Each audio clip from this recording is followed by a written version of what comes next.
Good afternoon, friends. I'm Jennifer Copeland, and I greet you on behalf of the North Carolina Council of Churches and the 18 denominations which we represent across North Carolina. We cover the swath of the state with the North Carolina Council of Churches in towns large and small, churches big and small, denominations of all kinds.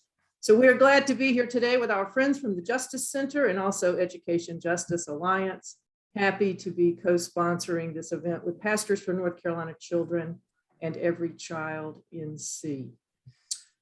The council has long made public education a priority for the churches in our denominations that are members of the council. To say nothing of the North Carolina Constitution and what it guarantees for our children, the faith claims of our member denominations tell us that Jesus has a special place in his heart for children. And what we know is that most of the children in our state will be educated through our public education systems. So even for those of us who may have other options and choose to send our children to other schools, their playmates, their bosses, their workers, the people in our neighborhoods when we all grow up are mostly going to be educated through the public school system. So for our communities to flourish, for our neighborhoods to be strong, we need to make sure that our schools remain strong and that we do everything possible in North Carolina to allow every single child to flourish to the best of his or her ability. I look forward to what Kris and Letha will have to share with us about how we can all work together to make public education in North Carolina the best it can possibly be. Let's open with a word of prayer, please. God of grace and compassion, we know that you have instructed us to care for the little ones, that you have always welcomed the little ones into your circle, and you have taught us that those of us who have passed from childhood have much to learn by watching the children in our lives. Embolden us to create places for those children to flourish, to thrive, and to become wonderful, healthy, informed adults, so that all of us can live in a place that makes your heart sing with joy. Amen.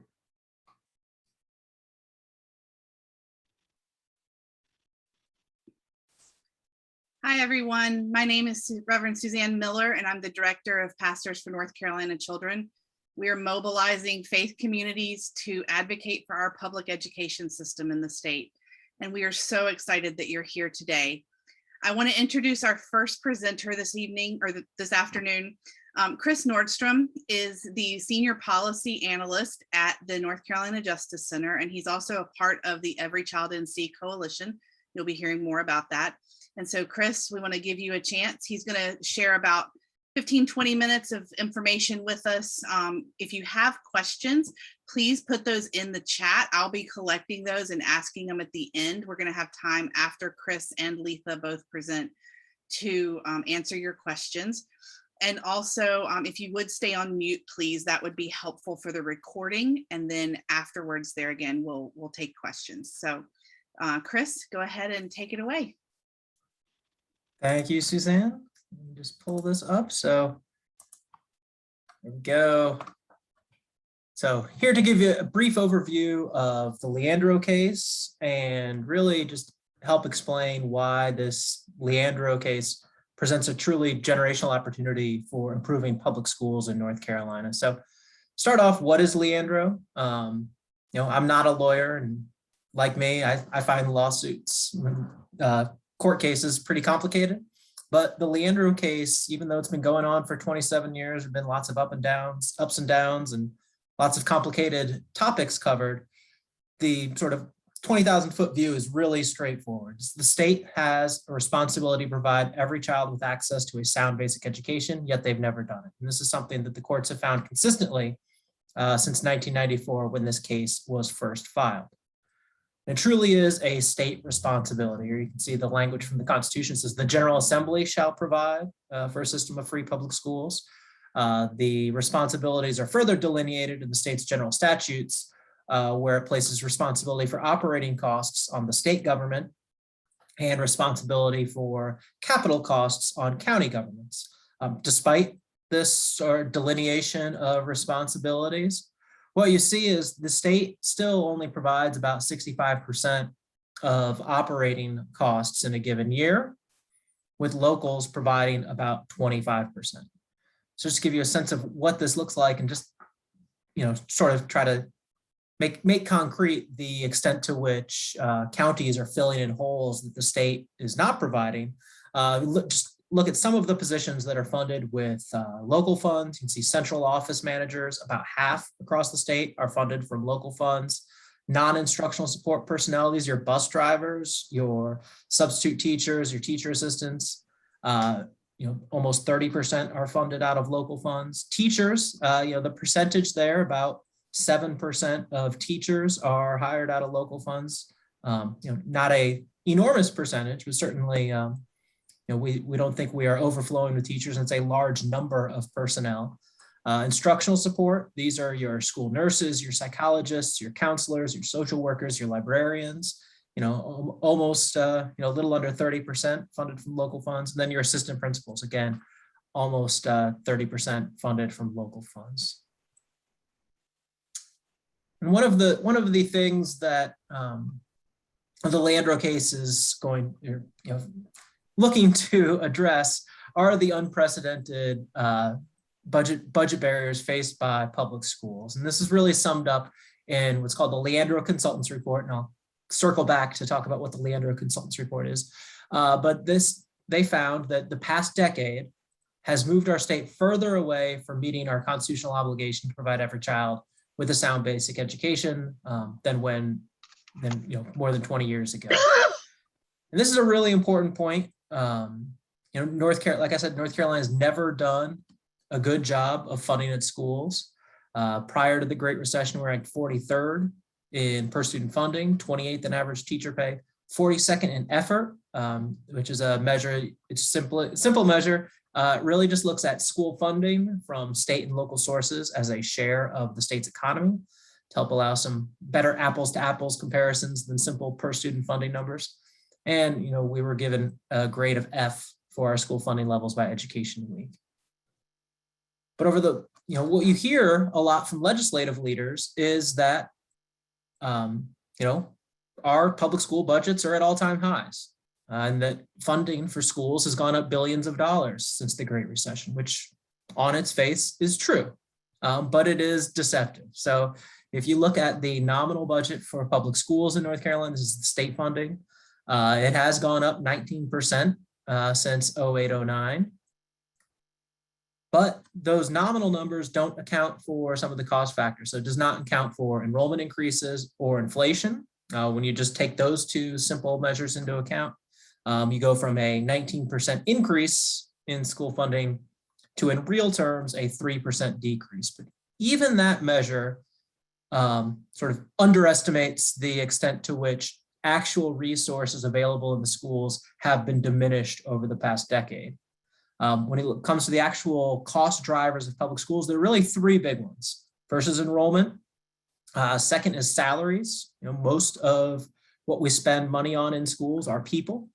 And third is benefits related to that same point. Healthcare and retirement costs are really, when we look at these three factors and take them all into account, the additional costs for each factor, what you see is instead of that 19% increase, which you'd get from just looking at the top line budget figures, when you take those cost factors into account, your benefit costs, your salary costs, and your enrollment increases, it goes from a 19% increase to a 6% decrease. So when we're looking at the actual resources of the change in resources available to our public schools, it's at least a 6% decrease from 08-09. And that happened, that was a deliberate policy strategy by the North Carolina General Assembly. Back in 2012, they passed a series of tax cuts. And unlike other states, our revenues haven't recovered because instead of leaving our tax code unchanged and using the recovering economy to reinvest in our public schools, the General Assembly passed a series of tax cuts. So you see revenue in North Carolina is far below where the average state is compared to pre-recession levels. Those tax cuts have largely benefited wealthy North Carolinians and corporations. I know in the 1920 school year prior to the recession, prior to the pandemic, the tax cuts drained $3.6 billion from state coffers. Over $1 billion of that was due to changes in the corporate income tax rate. So these tax cuts, they have led to the underinvestment in our public schools or the declining investment in real terms in our public schools. And the benefits have flown largely to wealthy North Carolinians and corporations, rather than, I think, our main concern here is the children of North Carolina. As a result of this deliberate policy shift to tax cuts rather than reinvesting in schools, our funding effort has fallen to dead last in the nation. If North Carolina simply made the same effort, if we dedicated the same share of our economy towards our public schools as other states, it would increase funding by $5.6 billion. That's an important number to remember because I'm going to talk about what the long-term Leandro plan calls for. And it calls for calls for North Carolina to increase its spending by about $5.6 billion. So, which is I think there are sort of two takeaways from that number. One is, 5.6 billion is a large number. So it is certainly indicative of the hole that we're in. But it's important to remember that when we're talking about Leandro, we're talking about students' basic constitutional rights. So when you see that large number, it's just to bring us really to the average of how other states are funding their schools. Additional cost factors are certainly creating additional budget pressures that are sort of hidden below the money numbers, is that the student population has also changed over the past decades. You see we have our free and reduced lunch population has gone up slightly over the decade. Our students with disabilities have increased as well over the decade. And our share of English learners has also increased. So all of those drive costs for schools and create additional challenges within our schools, in addition to the declining budgets. So now, this Leandro case, I think, really presents us with a path forward. So let me just briefly cover some of the history here. The case was originally filed in 1994. The courts in 1997 and 2002 found the state, and 2004 found that the state wasn't living up to its obligations. They had a lot of hearings over this time period, but there was never really any specific things that the courts said the state had to do in order to rectify those shortcomings. Of course, in the 2010s, as we just covered, austerity budgets moved our state backwards. I'd say some policy changes as well are also worth considering. But then in 2017, finally, the parties in the case did something that I think really smart, which is they said we should stop fighting and we should determine what it actually takes to deliver a sound basic education. So what they decided to do was hire some consultants from out of the state, some of the best education experts in the country, WestEd and Learning Policy Institute and the Friday Institute out of NC State. And they said, tell us what it will actually take. And so those organizations, those consultants studied North Carolina's education system for 2 years. And in 2019, the very end of 2019, they published the Leandro Consultants Report, or the WestEd report. That was the report I referenced earlier that talked about how our state has moved backwards over the decade. And so this has really created, a generational opportunity. It's been 27 years since this case, more than a generational opportunity. It's been 27 years since this case has been filed. And there are 5 reasons why I think this is truly a generational opportunity that those of us that care about public schools really need to focus on and take advantage of. First reason I was excited about the WestEd report is that it finally delivered us an answer of how much more money we need. Part of the WestEd report included an adequacy study, which is they take a lot of numbers and a lot of data and determine how much additional state spending would be required in order to meet state standards in schools. And by their estimates, they said that the state needs to increase spending by 40 to 50%, which is great because, for a long time, folks like me would be saying, we need to spend more on our public schools. We need to spend more on our public schools. And some folks would push back, I think somewhat justifiably, and say, well, how much more? How much is going to be enough? And now we actually have a concrete, well thought out, research-based goal of something to aim for. Second reason I'm excited about the WestEd report, and the moment we find ourselves in, is that consultants report really confirmed a lot of our experiences, a lot of the things that I'm sure folks on this call were seeing. And it confirmed that, while North Carolina hadn't gotten where it needed to be in our public schools, we had been making great progress. And we made that progress through smart investments and policy choices and increasing pay for teachers, increasing the prestige of the teaching profession, increasing standards for principals, and increasing funding for our schools. And over that time period, North Carolina became the first Southern state to score above national average on the national tests, the NAEP, the one that allows us to compare test results across states. And over that same time period, North Carolina closed its racial opportunity gaps more than any other state in the country. So we know the path towards success. It's just that we veered off it around 2008, 2009. And that's the second thing that they confirmed, is that the past decade moved us in the wrong direction. It was not just the austerity budgets, but it was the debasing of the teaching profession. So getting rid of master's pay, career status, to today, how General Assembly leaders are trying to police how teachers address controversial subjects in schools. As a result of some of those changes, we've seen enrollment in North Carolina teacher preparation programs, college programs for teachers, down 30%. So a lot of folks who, a lot of talent is not even considering teaching as a profession anymore. And that's a huge shame and a huge challenge for our schools to overcome going forward. The final point over this last decade is the tendency of the North Carolina General Assembly to consider choice, so things like charter schools and voucher programs, as substitutes for adequacy. So we've seen a pattern that we see in a lot of states, and I'm not sure which direction the causality goes in, but in states that have expanded choice programs, you also see decreases in funding effort. And I think there are lots of reasons that might be, a lot of ideological reasons. And we've certainly experienced that in North Carolina. The other issue that I always try to bring up when it comes to choice, charter students are about 8% of our student population. Voucher students are, even a smaller sliver than that. Yet those topics, even though they're only directly impacting a small percentage of students, they end up getting, the vast majority of, the debate within Raleigh, within the General Assembly. And far too often, the leaders in the General Assembly neglect the needs. And obviously from this case, the courts have confirmed that they neglect the needs of the 1.5 million students in our traditional inclusive public schools. Third reason I'm seeing this as a real generational opportunity is that consultants report, which provided guidelines and guideposts to get to where we need to be to deliver a sound basic constitutional education system by the year 2028.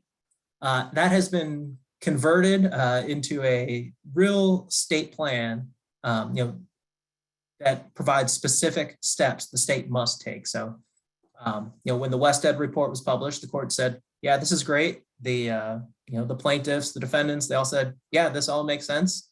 And then Judge Lee, who's overseeing the case, said, okay, state, turn this into a specific plan. Which specific programs need to have increased funding? How much what specific dollar amount do we want to see? Which specific funding allotments? How much do we want to increase our pre-K system? All of those questions are answered in this, what's called the Leandro Comprehensive Remedial Plan, or the Leandro Plan, that was developed in 2020. In 2021, that Leandro Plan is the subject of the court order. So when we talk about Leandro now, we're talking about the Leandro Plan that was based on the WestEd report, but provides that additional specificity. And that is the subject of the court order that the General Assembly is required to implement. As Judge Lee said, in June of this year, the comprehensive remedial plan shall be implemented in full in accordance with the timeline set forth therein. So we have the courts behind us, and we have a detailed plan. And this plan is also excellent because it breaks down educational silos. So what you can see here are the 7 sort of buckets of the plan. Underneath each of these buckets are a number of specific programs, specific steps that, time permitted, we could go a lot more detail here. But when you look at those buckets, it's looking at teachers, principals, adequate and equitable funding, overhauling our assessment system and accountability system. Currently we assign A through F grades to each school based on their standardized test results that really just tell us where low-income students and students of color attend school. So it's a really discriminatory program and that will be overhauled under the Leandro plan, provide additional support for low-performing schools and districts. So not just making sure that these are the schools receiving additional funds, but also looking at specific programs, specific state support, and helping schools implement community school programs where the school really is a hub connecting students and their families to other social supports for the community, and not just focusing purely on really helping those families overcome the symptoms of poverty and the barriers created by poverty. Additionally, a huge part of the plan is expanding access to pre-K and other early learning opportunities. And finally, aligning high school to college and career opportunities. So what's great is that this is a plan intended to work together, to work comprehensively. So now we have this plan and we have the folks, the teacher groups, the principal groups, folks focused on accountability, the early ed folks, all working together to try to push this Leandro plan over the line so students can get the education they're owed.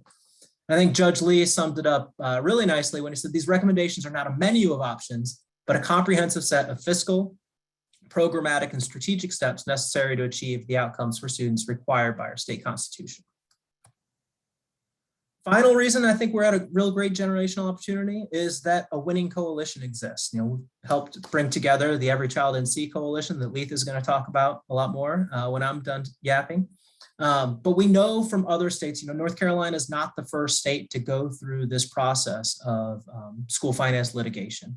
And we know from other states that to actually see these plans go into, plans be implemented, and then very importantly, seeing these plans sustained going forward, we can't rely on the courts alone. We have to create the political pressure, make sure that, that the lawmakers are folks willing to, whatever party they're in, that they are willing to fulfill their constitutional obligation to children.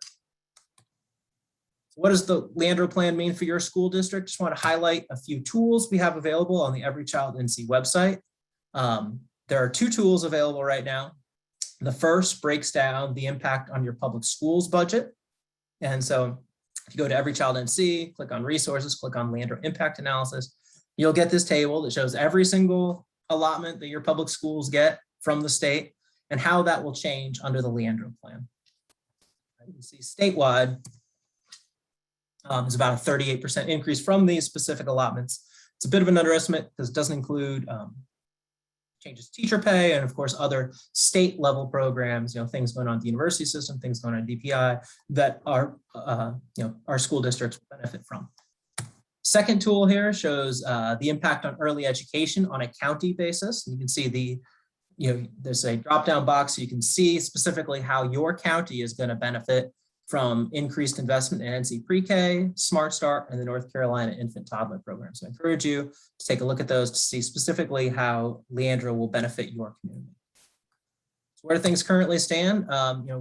Where we stand in the budget process right now is the Senate put out their budget, the House put out their budget, and neither of them come close to funding the Leandro plan as Judge Lee has ordered the state to do.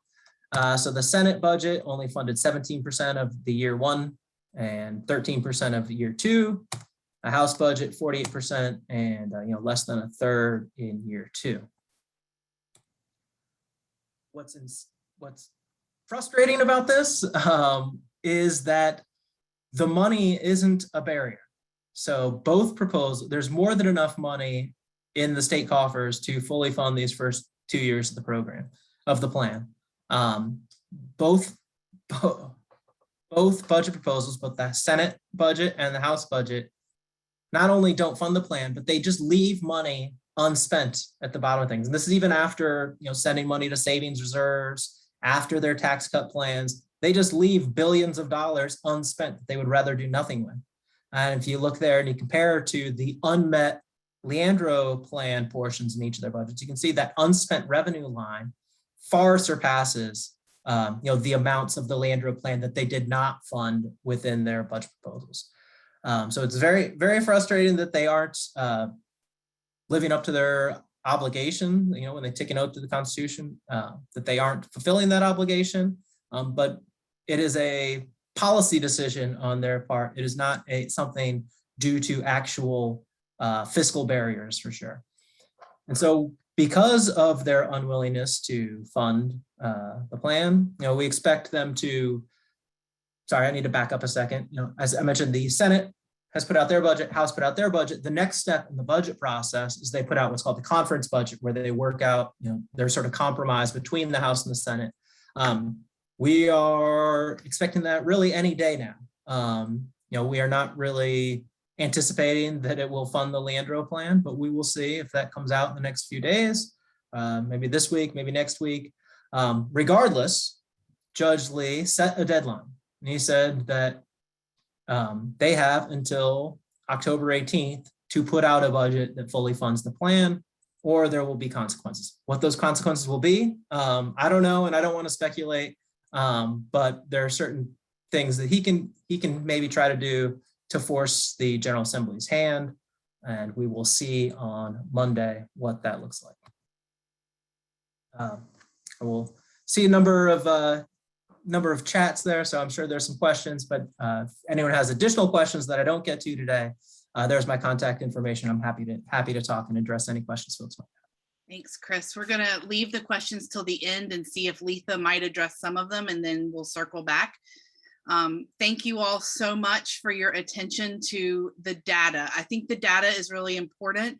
The money is available. This is not an issue of not having enough money in North Carolina to do what we need to do. It's a political will issue, and that's a nonpartisan statement as well. We need all of our parties in the state, all of our elected officials to work together to make this happen. And so now we're going to take some time to hear from Letha Muhammad. Letha is the executive director of the Education Justice Alliance, and she is also the co-chair of the coordinating committee for Every Child NC. I did put a link in the chat with the Every Child NC website, and we'll be sure you get that as well. There's a wealth of information. Kris's statistics are in there, and also lots of advocacy toolkit information that you can share with your friends. So we wanted to have some time to ask Letha some questions and let her share with us. So Letha, thank you for being here. Thank you for having me. And I also just want to add to my title, right? I always ground myself in the fact that I'm a mother. So I'm a mama of Black children in public schools. I've had 2 daughters that have already matriculated through Wake County Public Schools, and 1 son left. He's in 10th grade. So this conversation, this issue of fully funding our public schools is near and dear to my heart as a public school mother. Absolutely. And one of the things that the Leandro plan talks about is there are 6 most vulnerable, most marginalized groups of children who are most impacted. Not that, I mean, every child in the state is impacted, but there's 6 groups of children who are most impacted by this lack of funding in the Leandro plan. And so those groups of children are our Black, Hispanic, Latino, Indigenous children who just by the melanin in their skin receive less education. The children who are living in low wealth families, poor children who just don't have the family doesn't have the means to supplement for them. Children who live in rural areas of our state where the opportunities are just not as available, that are equal to what our students in cities would have. Children who are special needs, who have special education plans, who have individual education plans, who need additional resources to be able to be successful in school. Our children who are learning English, our English language learners do not have the resources that they need to be able to catch up to their English speaking peers. And also our children in pre-K, which Kris mentioned a little bit earlier. But our children, we know, we have the data that says if children receive a high quality pre-K education, then they are much more likely to be able to read on time and to be able to have a more successful future in school. So those are the 6 groups of children that Leandro really focuses on. And today we wanted to specifically talk a little bit about the Black, Brown, and Indigenous children who are just have always been historically marginalized by education in the US. And so, Letha, could you tell us a little bit about the situation with, what are some of the numbers? How many children are we talking about? Who are we affecting? Who is being affected? Yep, great question, Suzanne. Thank you. I also want to just ground myself in my work, right? My work at EJA is directly working with parents and students of Black and Brown families in public schools. And so when we think about, the intersection of poverty and racial justice as it connects to the Leandro case and who's impacted, we have to think about or remember that nearly half of North Carolina students are considered economically disadvantaged. They are coming from families whose incomes are less than 185% of the federal poverty line.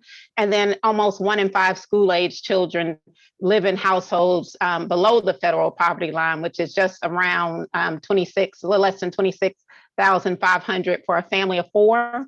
And then, when we think about our students and students who are directly impacted by racial discrimination, we have to think about American Indian children, we have to think about Black children, we have to think about Hispanic children, as Suzanne lifted up earlier.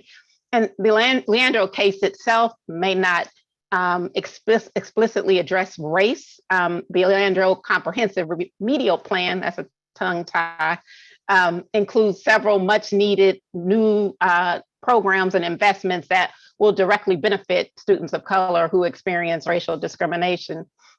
And then, more than 400,000 students in our state, right, attend high poverty schools, where more than 75% of the students are eligible for free and reduced lunch programs. And then there's about 30% of economically disadvantaged students who meet the state standards for career and college readiness on state tests. In comparison, there's 58% of non-economically disadvantaged students who meet those standards. So we see some real discrepancies or disparities when we start digging down, looking at the data. And we already know that, the impact on college admission opportunities shows that only 36% of economically disadvantaged students meet the minimum ACT score for admission into the University of North Carolina system, while 68% of other students meet the minimum score. So the bottom line is, these are the folks that we really should care about. These are the folks that the Leandro plan will actually level the playing field, that will actually lift up the real tangible experiences they're having in our public education system. And these are the people we should care about. And when we pour into the least of us, and I use that term loosely because I don't think any of us are least, but least in terms of opportunity, it actually benefits the whole of us, right? Right. Absolutely, it does. And we know that if our children who are most marginalized are receiving what they need, all of the children in our state will be better off and be receiving more resources just in general. So it's definitely helpful. So I wanted to talk about, one of the things that strikes me as connected here is Brown versus Board of Education. This was a lawsuit, one of the largest, if not the largest, Supreme Court cases in our history, 1954. How is this all connected to, the issues that we were facing with Brown in the 1950s? What kind of connections can you draw from that connection? Yep. So if you think about Brown versus Board, right, at the heart of that was school integration or school segregation, right? There was folks fighting for their schools to stay segregated, that white kids stayed in one public education system and Black kids and other kids of color stayed in another. And that system was inequitable, right? That we know that the funding and the resources that were being funneled into the education system that was providing services for white kids had much more than the system that Black and other students of color, their experiences. And so, I look at the fact that this court case has been going on for over 25 years. And at the heart of it is actually not fulfilling a constitutional obligation to provide a sound basic education.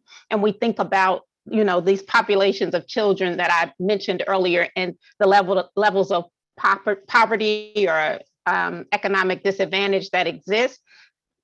This to me, and not just to me, to others as well, really harkens itself or lends itself to make you think, so what's at the crux of this? What is the folks who are not, and I say intentionally, deliberately, like making a conscious decision not to provide the resources for certain populations of our students to thrive? What are they really getting at? And it's really about, again, school integration, right? There are folks in this state that, really believe I want to be separate from people of color, from Black people, from brown people, from Native people. And so school integration is one of the most effective strategies that we could actually have that really would boost the opportunity and student achievement for Black and brown working class folks. When we create a space, right, where we all could be in that space, there's something to be learned. There's something to be said. There's something that we could all walk away from. Students of color from economically disadvantaged communities would have access to more opportunities. Right. White students and other families who are from more affluent backgrounds could actually gain from being connected to those students. But I really believe there is a concerted effort in the state to defund and destabilize public education. And at the crux of that is to keep integration from continuously thriving in this state. I couldn't agree with you more. I know, from a lot of the reading that I've been doing, I see comments in the chat, that this is an intentional effort to defund and force separation within the schools. I mean, it's been going on since 1954. We see the segregation academies that popped up in the private schools, and that's a continuation now with the school choice movement. It's all connected, and I think unfortunately, the schools are operating as they're intended to. Our public schools, the narrative that people want is that our schools are failing. The leaders that are in power in the General Assembly and in other elected places, they want to have the narrative that schools are failing because that's what pushes people into the privatized education, and that's how they make money off of our children. We know this in the data in North Carolina. We see it in the data across the United States. And, so our public schools aren't failing. Our public schools are underfunded. They are under-resourced and they are undervalued. And, I would add, Suzanne, just to piggyback off of what you said, yes. They're being deliberately failed, right? Yes. They're not failing. They are being failed, and they're being failed by these folks we have elected, right? They are in their positions because the will of the people went and voted and elected them with the understanding that they would serve our Constitution. And by serving the Constitution, they're serving us, our communities, our students, and they are failing intentionally. Yes. Absolutely. And they've sworn an oath to our Constitution as part of becoming elected officials that they're not fulfilling. And that to me is just, I don't understand that dissonance. And the other thing I was going to say is, as a mom of white children in the public school system, it's not that white children are smarter or white children are better or that white schools are necessarily better. The reason we need integration is because the social capital that families of influence have, the generational wealth and the generational social capital is just not available to students from low wealth families, from Black and brown families who have just been marginalized over and over. And that social capital is what needs to be shared. And it benefits both. Integration, lack of integration and segregation harms white children too. We need to be very clear about that. It's not just that, white children aren't better. Yes, I agree, Kristen, it is criminal. I mean, it truly is criminal when they're not abiding by the Constitution. So another question I wanted to ask is, why does this matter to children? Like, we're talking about children today. We're focused on the moral imperative to fund Leandro. So how would you say this affects children? Why does this matter?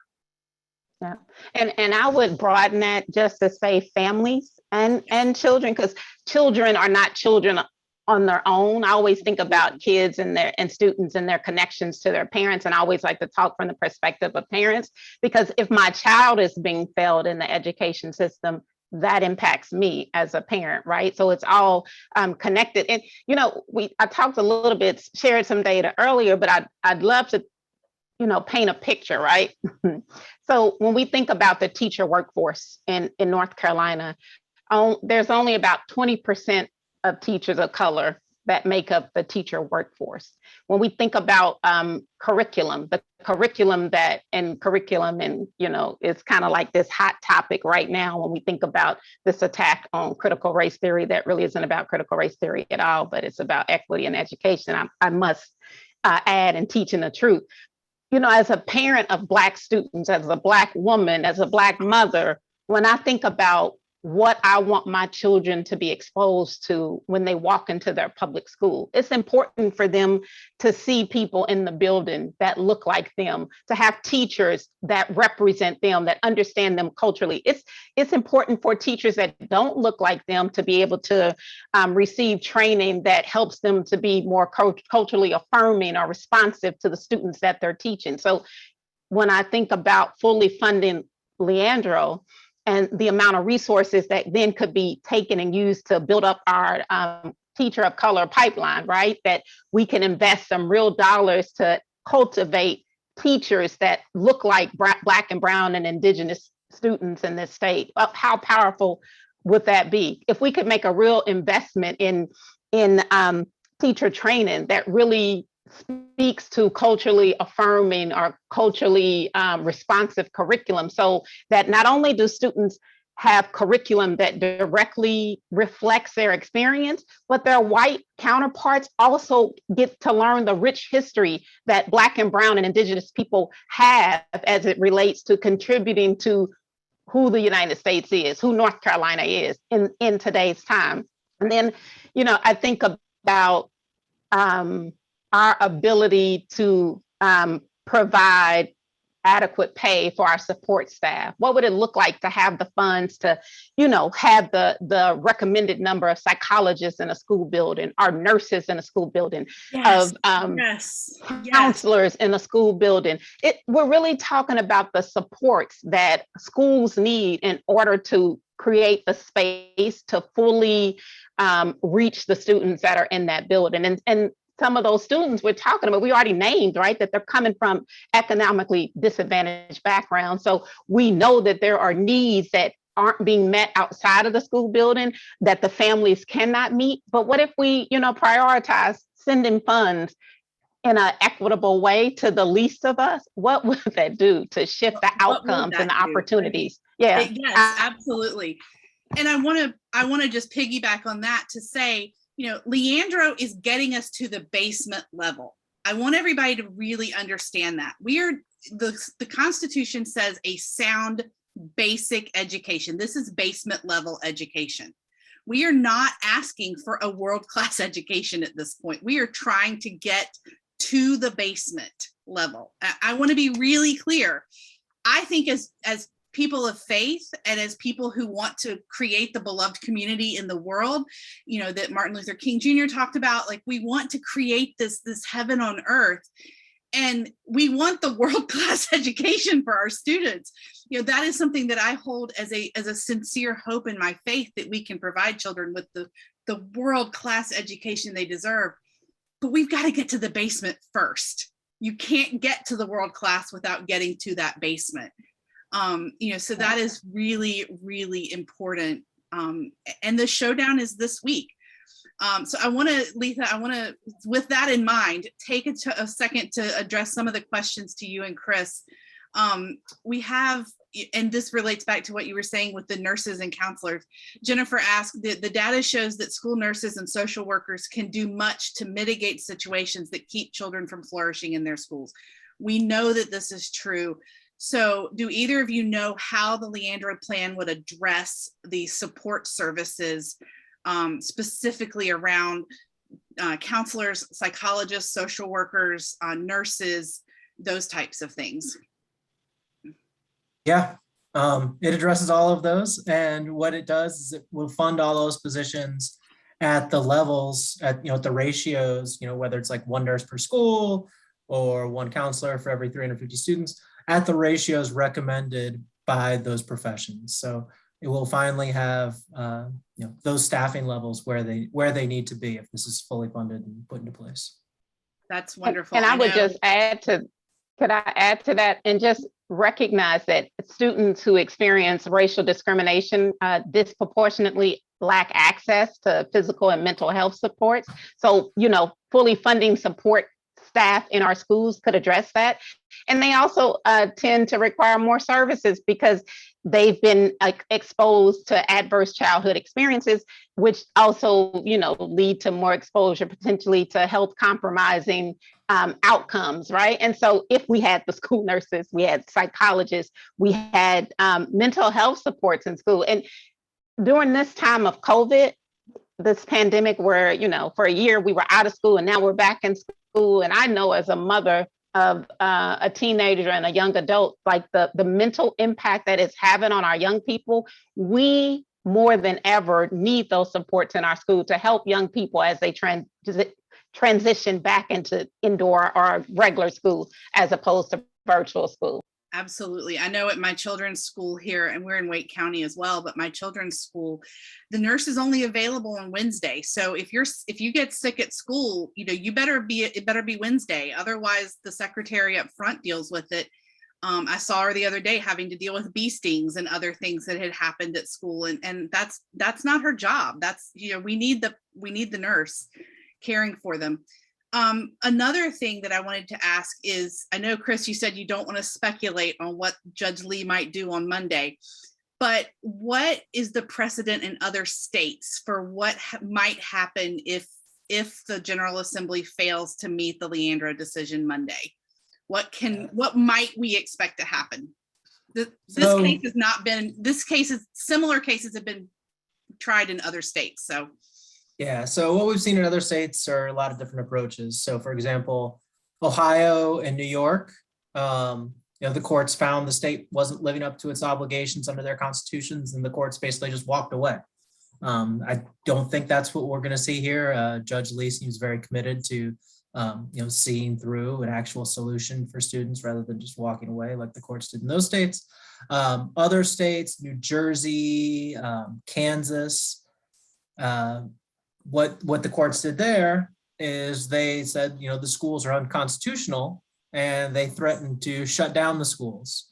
In both instances in those states, then that sort of threat from the courts of shutting down the schools gave incentive to the General Assemblies in those states to come back and actually fix the situation, get where they want to be. Other states, Washington is an example where the courts held the General Assembly in contempt. In Washington, they're able to pair that contempt hearing with fines. We aren't able to do both contempt. We aren't able to fine the General Assembly in North Carolina, but Judge Lee could find that the General Assembly is in contempt. And in Washington State, they fined their General Assembly $100,000 a day. Those fines piled up for about a year until they came back and actually passed a budget that complied with what the court was looking for. So a lot of, there's some other rumors kicking around of people trying to find creative ways that, the judge might be able to use his power, but really unsure what we'll see. And so excited to tune in Monday to find out. And I think the other thing that's really important here is what this really means. This is an issue for education in North Carolina, but this is also an issue of democracy and our constitutionality. When one branch of the government, the legislature, when one branch of the checks and balances does not recognize the authority of another branch of government, the courts or the governor, these three branches of government have to work together. That's how our democracy works. And when one branch doesn't recognize the other, that is the definition of a constitutional crisis. This is a bigger deal than just education as well. This is the basic functioning of our state, society, our communities, our government. And so, Monday is a big deal. Monday is a really big deal to see what happens. I hope you all, will be tuning in for that. And I want to take just a moment to, hold on, I have one question. Well, I remember that. Just wanted to, Yeah. bring up one thing, talk about the constitutional crisis. Just remember who is responsible for sparking this constitutional crisis. Correct. That it's the General Assembly who has failed to live up to their duties to provide our schools and our students with the resources they need. I think you'll see a lot of folks trying to point the other way, that it's that it's the judge's fault for trying to tell them how to spend money. But really, this was sparked by over, almost 3 decades of legislatures, both Democrat and Republican, failing to live up to their obligations to what our kids deserve. Absolutely. The other And question. can I say one thing, Suzanne? Just piggyback it up, hopping in. Whenever I think about, when we talk about the General Assembly and their obligation and what they're not doing, I have to drill back down to us as parents, right? And our responsibility to our children and what the state mandates we have to do as it relates to ensuring our children have access to education. I would get in trouble if my kids didn't go to school. They'd come after me for that. So on the flip side of that, we have folks who are in elected position who aren't fulfilling their duties as elected officials to ensure our students, our children, our families have access to the educational opportunities they deserve. There should be something that is done to hold them accountable. So I'm waiting with bated breath to see, what the judge is going to say on Monday. Absolutely. Well, this is kind of the start to this first event this week in our week of action with Every Child NC. We are in a countdown to compliance to see what is going to happen on Monday. So this event is one of those events. We have a few more events coming up, but I also had a question for Mary Ellen about what recommendations do you have for county school boards or local officials? What can they do to help? And I did include the link for the local resolution. There is a local resolution that Every Child NC has drafted that your school board and county commissioners and city councils can pass, asking for the state to support the Leandro plan. And all you have to do is fill in your county or your district. I put a link in there, so please pass that and let us know about it. Every Child would like to know and thank you and publicize that. What else, Kris and Letha, do you have other suggestions for local action? Yeah, I think in addition, go ahead, Letha. I was just going to say, join us definitely over at Every Child NC. We are fired up about holding our General Assembly accountable. We're fired up about taking this message about the underfunding of public education and spreading it throughout our community, because I think sometimes, the ways in which our community is disconnected from the reality of this and how sometimes you'll walk in a school building and you'll see things that are missing, and we have a tendency to focus narrowly in on the school, on the school district, without recognizing the bigger things at play, the state responsibility to require the funding, to provide the funding so that our schools can be thriving places. And I think that as much as we as individuals and as organizations can create space to help our communities fully understand what's at stake, what's the problem, who is causing the problem, and then doing the work to hold them accountable. Somebody dropped in the chat, I think Suzanne, a link to an advocacy tool where you can reach out to your legislatures. I say click that link, fill out that form, share it with everybody you know. It's like sound the alarm. We should be up in arms that for over 27 years, our General Assembly has denied a court case, has like willfully defied, right? And when I say General Assembly, I mean on both sides of the aisle. Like, let's be real here. I'm not pointing at one group over the other. It's been in some instances across the aisle that this has happened. And so we should be up in arms about that. We should be working to help other people understand what's at stake here if we don't ensure that our schools, our education system in North Carolina gets the funding it deserves in order to provide for the least of us that will then provide for all of us. Absolutely. And so I want to mention the next couple of events that we do have coming up this week with the Countdown to Compliance. Tomorrow, there will be a press conference at the General Assembly. You're welcome to watch that and look for it online. that I think it's at 9 a.m. So we'll be having a press conference. Then on Saturday, there is a rally at the Bicentennial Plaza, which is the one between the History Building and History Museum, Science Museum, just across from the General Assembly. We'll be rallying at noon. Bring your signs on poster board and come join us with the People's Budget and Every Child in Sea. Demanding that the state pass a budget that's good for people, good for students, and that does what we need it to do, not to fund just corporations and benefit the big businesses, but to benefit the small guys like us, the everyday citizens of our state. And then on Monday, I need you all to please make a plan to come Monday morning at 10 a.m. Pastors for North Carolina Children and Every Child in Sea, we're hosting a prayer vigil for children in the Leandro plan. This is at 10 a.m. It will also be live streamed on our Facebook page, Pastors for North Carolina Children. But we would love for you to come in person. Clergy, if you have a collar or a stole or something to wear, wear that with us. Supporters, please come out and join us. We'll have other organizations there standing with us.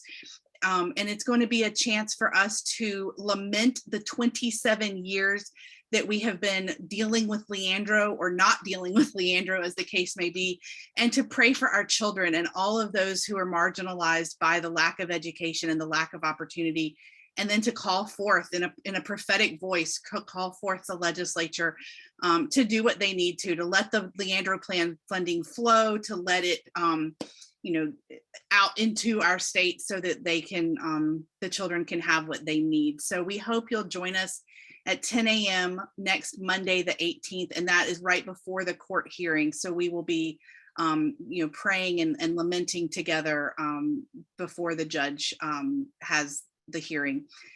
As a closing prayer today, I want to offer a video that one of our, that Peter Rowich created for us, a song he wrote in video that is for Pastors from North Carolina Children, and it is specifically for this event Monday. He's going to be performing it live premiere, but I want to show you the video now as our closing prayer today. It is absolutely beautiful, and let me see if I can share my screen to make that happen. Hold on. Here we go.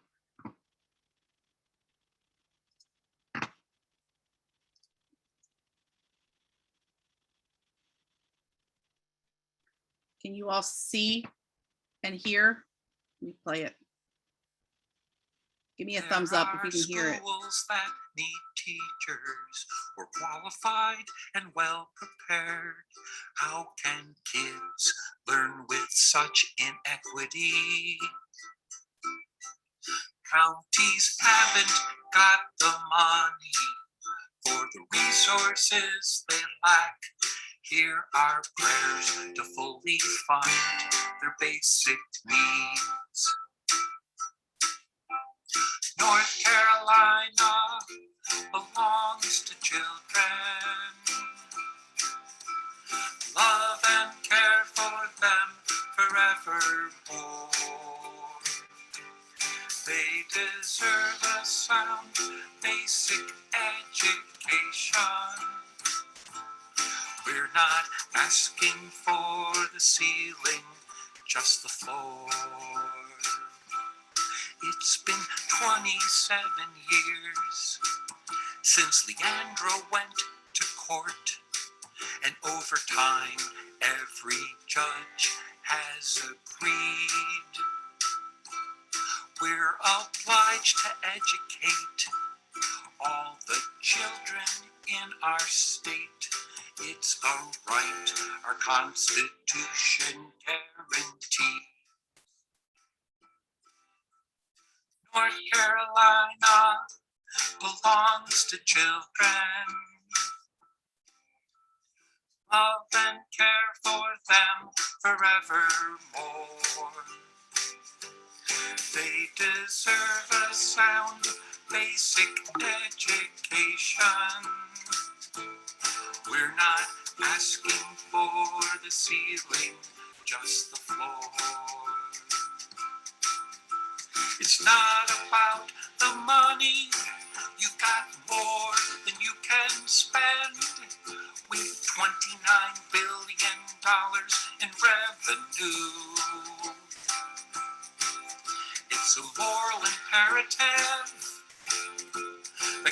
calls on me to act. So what is your faith calling you to do? Someone ought to paint a mural and hang it on a wall to remind our leaders of their responsibility.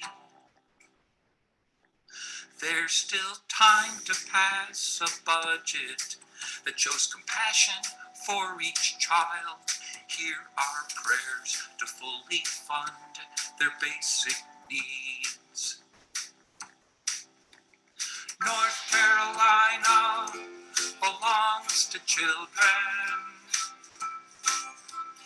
Love and care for them forevermore. They deserve a sound basic education. We're not asking for the ceiling, just the floor. We're not asking for the ceiling, just the floor.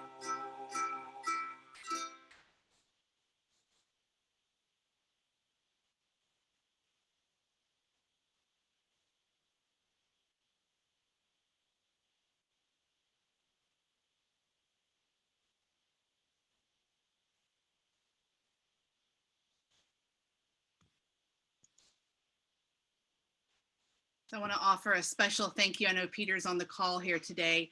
Thank you so much for your song. We offer that as our closing prayer today. Please join us Monday for the prayer vigil. We hope that you all can join.